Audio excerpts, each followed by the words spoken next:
Market లో invest చేసి మీ డబ్బులు డబుల్ చేసుకోవాలనుకుంటున్నారా? సుందరరామిరెడ్డి గారి లైవ్ సెమినార్ కి అటెండ్ అవ్వండి.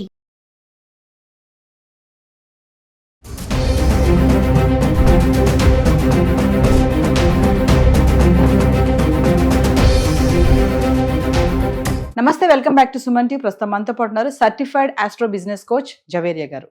నమస్తే మేడం. నమస్తే నవీన గారు. మేడం, మరి భారత్ పాక్ పోరు మధ్యలో చూసుకుంటే యుద్ధం జరుగుతుంది, హోరాహోరీగా ఉంది. పాకిస్తాన్ మన పైన, భారత్ పాకిస్తాన్ పైన కూడా. మరి ఈ టైంలో పసిడి ధరలు ఎటు వెళ్తాయంట, అంటే పెరుగుతుందా తగ్గుతుందా, అంటే ఒకసారి దాని గురించి చూసుకుంటే. సో వార్ ఎఫెక్ట్ అయితే ఉంటుంది నవీన గారు. ఎందుకంటే ఎప్పుడైనా సరే వార్ వస్తుంది అంటే మనకు సేఫ్ రిసోర్స్ ఏది అనేది ఫస్ట్ తెలుసుకుంటాం అనమాట. So May 6th RB almost 25 tons కొనుగోలు చేసింది అనమాట. దీని వలన కూడా చూసాం, అంటే ఎస్టర్డే కావచ్చు, డే బిఫోర్ ఎస్టర్డే కావచ్చు, ధరలు పెరిగాయి, బాగా పెరిగింది గోల్డ్. ఎందుకంటే కొనుగోలు చేసామన్నమాట. సో అలాంటప్పుడు ఇన్ఫ్లేషన్ ఉన్నా, తర్వాత వార్ ఎఫెక్ట్ ఉన్నా, ఏదున్నా కూడా మనకు ఇంటర్నేషనల్ మార్కెట్ పైన ప్రభావం చూపిస్తుంది. సో ఇంటర్నేషనల్ మార్కెట్ పైన ప్రభావం చూపిస్తుంది అంటే షేర్ మార్కెట్ చూసుకుంటే అక్కడ ఫ్లక్చుయేషన్స్ మనకు భారీగా కనిపిస్తాయి. సో షేర్ మార్కెట్ ఎప్పుడైతే ఫ్లక్చుయేషన్ ఇస్తుందో అప్పుడు కమాడిటీ మార్కెట్ అనేది పెరుగుతుంది. సో కమాడిటీ మార్కెట్లో ఫస్ట్ ప్రధానంగా మనకు గోల్డ్, సిల్వర్ వస్తాయన్నమాట. సో అలాంటప్పుడు గోల్డ్కి డిమాండ్ ఎక్కువ పెరుగుతుంది. So gold is a yellow metal, is the limited resource. So ఈ లిమిటెడ్ రిసోర్స్ ఎప్పుడైతే ఉంటుందో, దాని డిమాండ్ ఎప్పుడైతే పెరుగుతుందో మనకు ధర కూడా అలానే పెరుగుతుంది అనేది ఒక కామన్ థింగ్ అనమాట. సో జవేరియా గారు, మరి నిన్న ఈ రోజు కంపేర్ చేస్తే ఎంత పెరిగింది, ఎంత తగ్గింది, మరి కంపారిజన్ ఏంటి ఒకసారి చార్ట్. ఆ మైనర్ ఇక్కడ చూసుకుంటే మనకు మైనర్గా అంటే డిప్రిషియేషన్ అయితే కనిపిస్తుంది. సో ఎంత ఏంటి వివరాల్లోకి వెళ్దాము. 24 క్యారెట్ లో మనకు గ్రామ్కి 125 రూపీస్ ఇక్కడ తగ్గడం జరిగింది కంపేర్ టు ఎస్టర్డే. నిన్న చూసుకుంటే మనకు 9,960 రూపీస్ పర్ గ్రామ్, కానీ ఇవాళ 9,835 రూపీస్, అంటే ఆల్మోస్ట్ 125 రూపీస్ గ్రామ్కి తగ్గిందనమాట. అంటే 10 grams చూసుకుంటే 1,250 రూపీస్ తగ్గడం అనేది చూస్తున్నాము 24 క్యారెట్స్కి. మరి 22 క్యారెట్స్ సంగతి ఏంటి? సో గ్రామ్ పైన 22 క్యారెట్స్ చూసుకుంటే ఇక్కడ నవీన గారు 115 రూపీస్ అయితే తగ్గడం జరిగింది. నిన్న ప్రైస్ 9,130 రూపీస్ అండ్ ఇవాళ 9,015 రూపీస్ అయితే చూస్తున్నాము. మరి 18 క్యారెట్స్ ఎలా ఉంది? సో 94 రూపీస్ అయితే తగ్గింది పర్ గ్రామ్కి. ఇక్కడ నిన్న 7,470 అండ్ ఇవాళ 7,376 రూపీస్ అయితే చూస్తున్నాం అనమాట.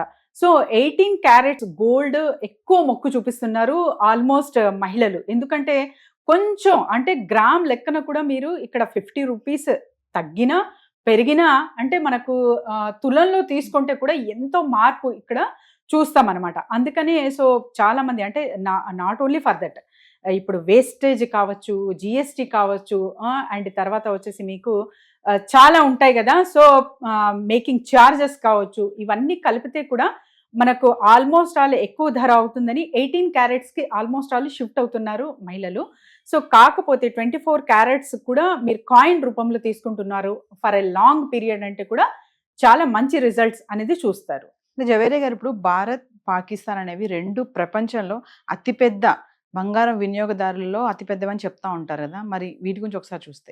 ఎస్ నవీన గారు, 2002లో చూసుకుంటే నవీన గారు ఇండియా పాక్ మధ్యన కొంచెం ఘర్షణలు వల్ల ఆల్మోస్ట్ బంగారం ధర 27 months ఇక్కడ గరిష్ట స్థాయికి చేరాయి అనమాట. అలాగే 2022లో రష్యా యుక్రెయిన్ వార్ వల్ల కూడా సో 8% పెరగడం అనేది జరిగింది. సో ఎక్కడైనా సరే ఇక్కడ చూసుకుంటే మనకు ప్రధానంగా వార్ కానివ్వండి, ఇంటర్నేషనల్ ఫ్లక్చుయేషన్స్ కానివ్వండి, మార్కెట్ ఫ్లక్చుయేషన్ వలన ఫస్ట్ మనకు సేఫ్ జోన్కే ప్రాధాన్యత ఇస్తాం అనమాట.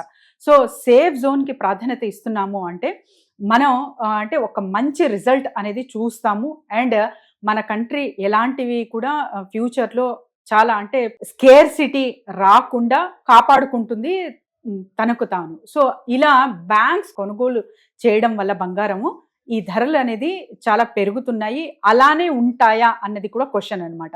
అంటే లేదు వార్ జోన్ చూసుకుంటే మనకు ఇప్పుడు యుక్రెయిన్ రష్యా కానివ్వండి, లేదా ట్రంప్ టారిఫ్ ఆన్ చైనా కానివ్వండి, యుఎస్ చైనా మధ్యలో కానివ్వండి, ఇప్పుడు రీసెంట్గా మన భారతదేశం అండ్ పాక్ మధ్యలో కానివ్వండి, వార్ అంతా సెటిల్ అయిపోయి సో ప్రశాంతంగా ఉంది వాతావరణం అంతా.